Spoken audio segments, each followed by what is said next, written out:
Hello everyone. Entrepreneurship development के video lecture series में आज का जो हमारा टॉपिक है वो है को ओनरशिप एंड पार्टनरशिप। बेसिकली ये दोनों वर्ड्स देखने में बिल्कुल सेम लगते हैं। सेम लगने का मतलब ये है कि देखने से लगता है कि इन दोनों का मतलब बिल्कुल सेम है, लेकिन इन दोनों में बहुत ज्यादा डिफरेंस है। तो इसके बेसिक डिफरेंस को समझने से पहले मैं एक छोटा सा एग्जांपल लेते हैं। सपोज करिए कि आप चार भाई हैं, ठीक है। तो आपके पिताजी को कुछ संपत्ति, कुछ जायदाद मिली होगी अपने पेरेंट्स से। तो उसी उसी एसेट्स को, उसी पूंजी को, उसी संपत्ति को आपके फादर क्या करेंगे, आपको हैंड ओवर करेंगे।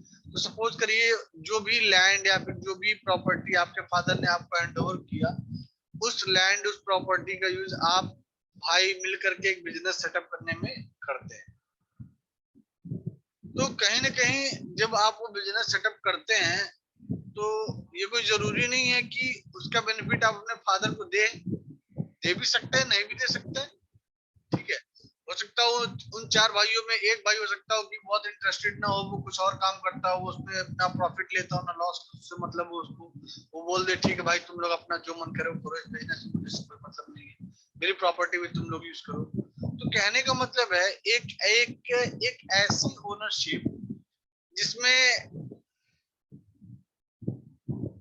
हम प्रॉफिट और लॉस पे मे भी फोकस करें, मे भी फोकस ना करें। एक ऐसी ओनरशिप जिसमें कोई भी एग्रीमेंट ना हो, ठीक है। एक ऐसी ओनरशिप जिसमें आप यूं कह सकते हैं कि सारी चीजें जो है डिपेंडेंट होती हैं हमारे जो भी पेरेंटल एसेट्स हैं, ठीक है। पेरेंटल एसेट्स कह सकते हैं अभी, और इसको और टर्म में भी आप इसको समझ सकते हैं। तो वो ओनरशिप बेसिकली पार्टनरशिप से डिफरेंट इसलिए है क्योंकि पार्टनरशिप का मतलब ही है कि दो या दो से ज्यादा लोगों के बीच में एग्रीमेंट का होना। तो यहाँ पे दो अलग अलग वर्ड्स को ओनरशिप और पार्टनरशिप इसलिए यूज किए गए हैं क्योंकि देखिए काम दोनों एक ही कर रहे हैं, बिजनेस सेटअप कर रहे हैं, बिजनेस स्टार्ट कर रहे हैं, प्रॉफिट अर्न कर रहे हैं। लेकिन इस पार्टनरशिप वाले में हम एग्रीमेंट के थ्रू अपना बिजनेस स्टार्ट कर रहे हैं, को ओनरशिप में विदाउट एनी एग्रीमेंट हम अपना बिजनेस स्टार्ट कर रहे हैं। पार्टनरशिप की अगर बात करें तो पार्टनरशिप में जितने भी पार्टनर हैं उन सभी को प्रॉफिट और लॉस से मतलब होता है। को ओनरशिप में कोई जरूरी नहीं है कि उसमें कोई को पार्टनर, उसको प्रॉफिट और लॉस से मतलब।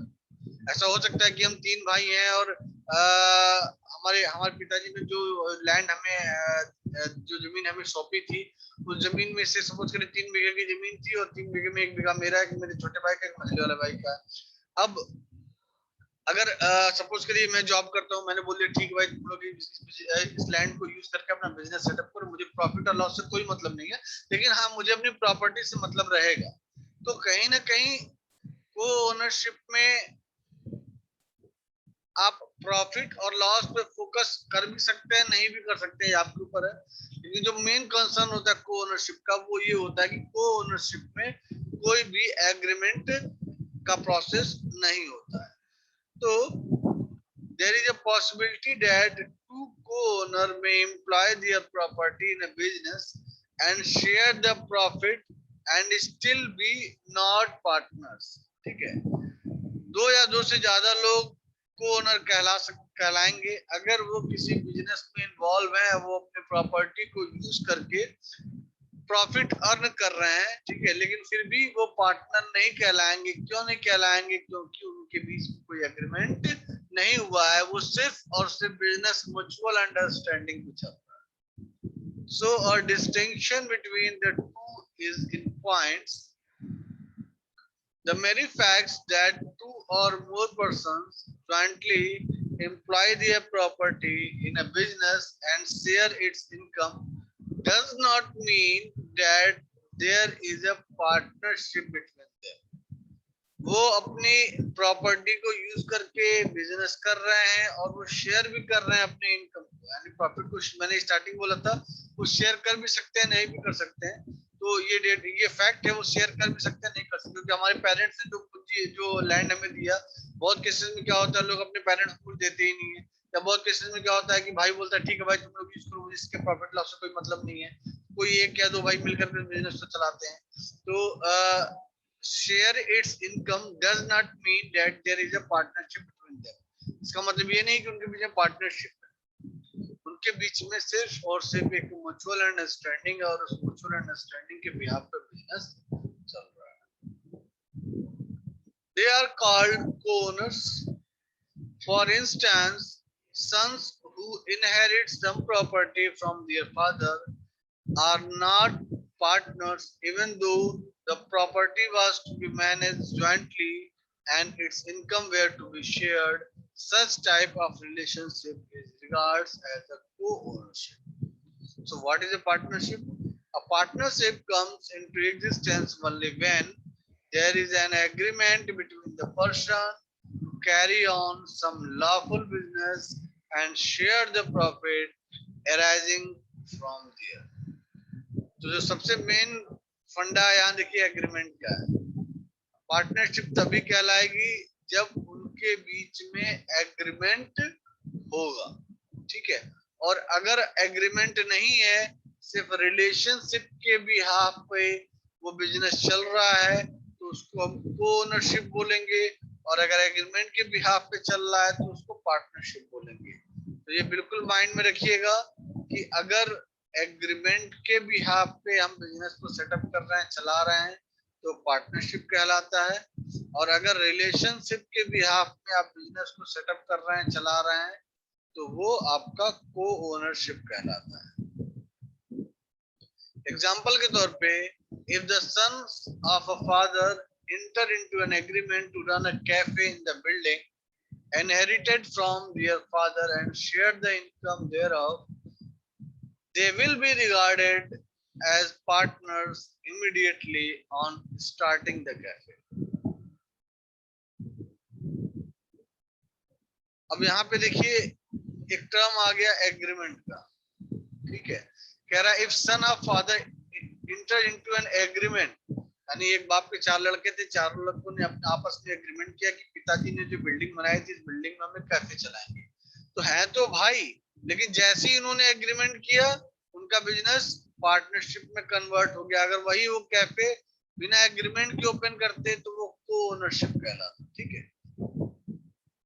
If the son of a father enter into an agreement to run a cafe in the building inherited from their father and share the income thereof, they will be regarded as a partners immediately on starting the cafe. तो ये जो example है, क्योंकि इसमें agreement आ रहा है, इसलिए इस एग्जांपल में जो फादर की प्रॉपर्टी को हम यूज कर रहे हैं, वो एक तरह से पार्टनरशिप की तरह ट्रीट, पार्टनरशिप की तरह। वहीं अगर इस एग्रीमेंट को यूज नहीं करते, उस फादर के द्वारा बनाई हुई बिल्डिंग को अगर हम कैफे खोलने के लिए यूज करते हैं, just on the basis of relationship, mutual understanding के basis पे, तो वो co-ownership कहलाता है।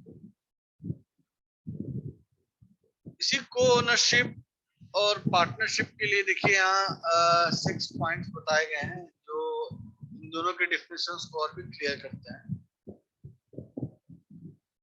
एग्रीमेंट की बात करें तो कह रहा है co-ownership is not necessarily the result of an agreement. को-ओनरशिप में जरूरी नहीं है कि आप एग्रीमेंट करवाए, but a partnership is bounded by the term of agreement between partners. Partnership में कंपलसरी है कि आपको एग्रीमेंट कराना ही कराना है। Sharing of profit and loss, terms of co-ownership may not be passed on profit and loss, but partnership is based on profit and loss of the business. जब हम को ओनरशिप की बात करते हैं, देखिए हम मे नॉट वर्ड यूज कर लिया, may not, so it may be, ये मे बी हो सकता है, may not be passed on profit and loss. ये कोई जरूरी नहीं है कि को ओनरशिप में आप प्रॉफिट एंड लॉस पे फोकस करिए, ठीक है, but partnership is based on profit and loss of the business. As the former does not necessarily involve carrying on of a business, whereas a partnership does. Transfer of interest. A co-owner can transfer his interest to a total stranger without the knowledge of the other co-owner.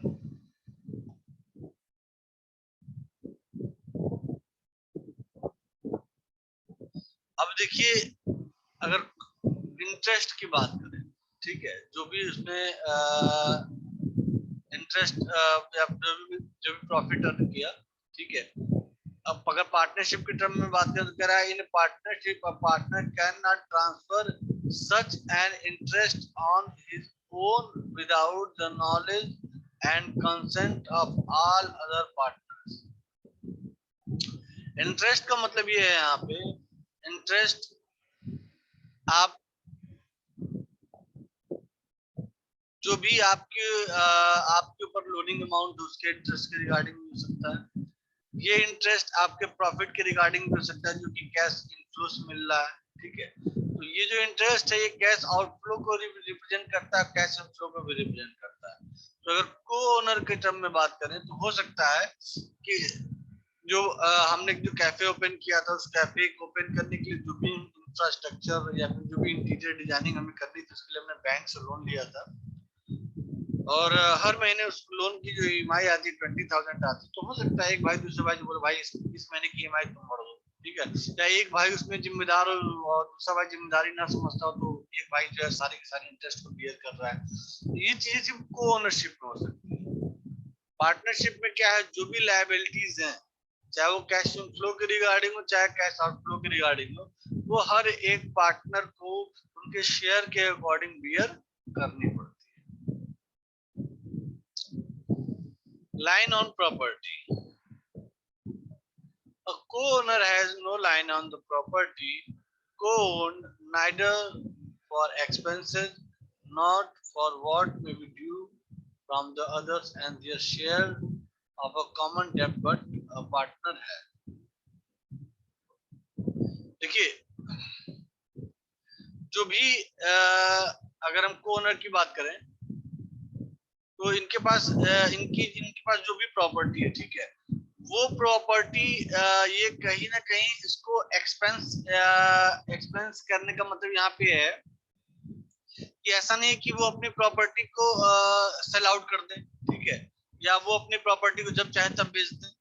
तो कहने का मतलब ये है कि जब को ownership है, मतलब यहाँ इनके बीच में कोई अंडरस्टैंडिंग, कोई जो भी बिजनेस चल रहा है, रिलेशन बेसिस पे चल रहा है, कोई एग्रीमेंट नहीं है, तो ये कोई भी डिसीजन खुद ब खुद नहीं ले सकते। कोई इंडिविजुअल यहाँ डिसीजन नहीं ले सकता प्रॉपर्टी को बेचने, खरीदने या खुद एक्वायर करने के regarding.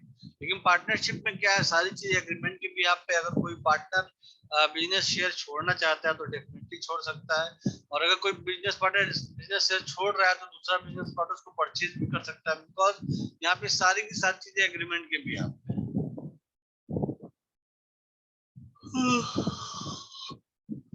Maximum number of partners and owners, जो number of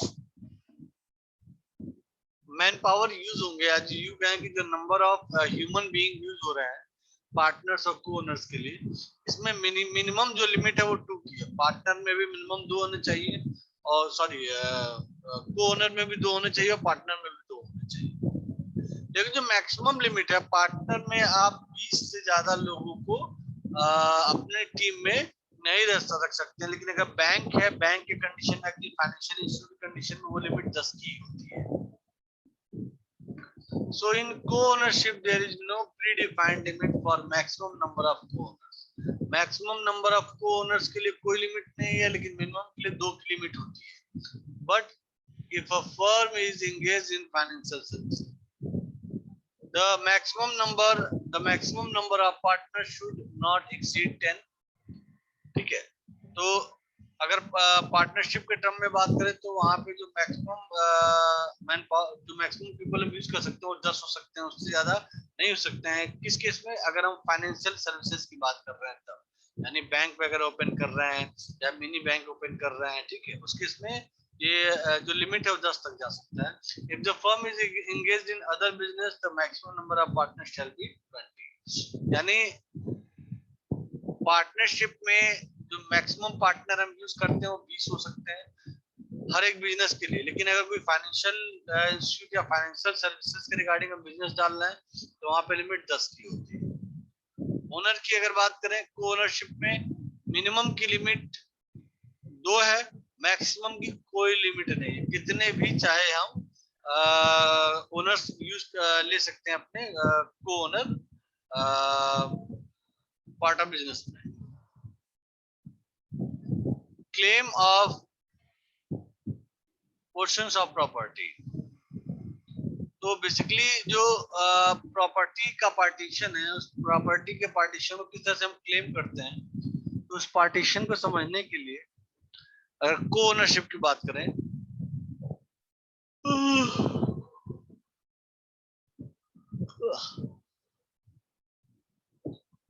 under the term of co-ownership, a co-owner can claim partition of property owned by other co-owner, whereas in partnership a partner cannot exercise such a right.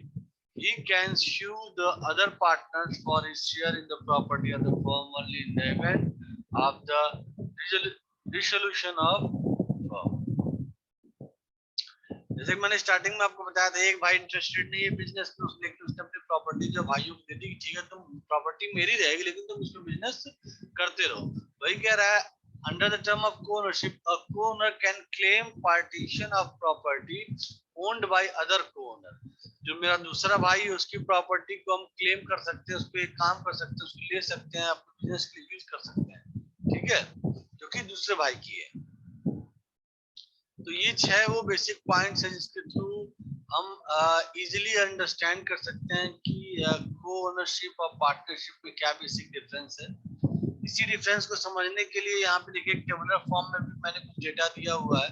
इसमें को ownership में कह रहा है कि have 2 और any number of more than 2, मतलब minimum 2 होने चाहिए, उससे ऊपर कुछ भी हो सकते हैं। 20 जो है नॉन फाइनेंशियल बिजनेस के लिए है और 10 जो है फाइनेंशियल बिजनेस बैंक वगैरह के लिए।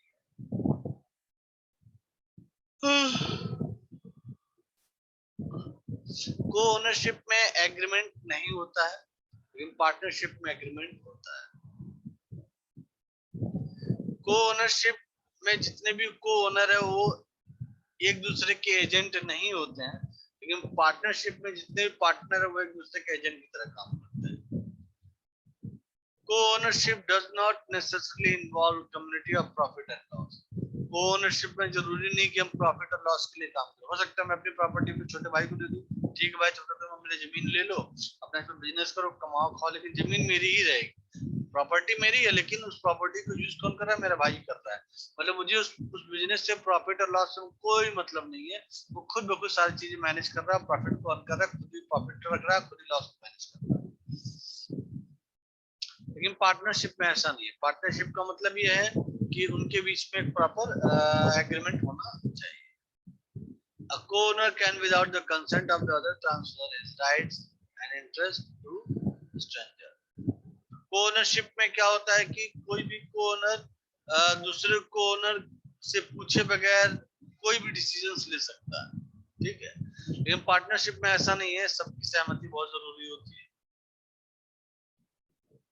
Co-ownership can ask for division of property.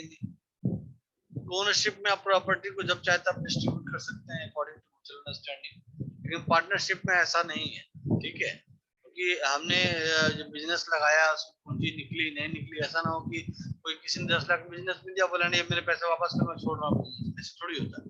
तो कहीं ना कहीं but not partner can ask for this, is only right to have a share of the profit out of the property.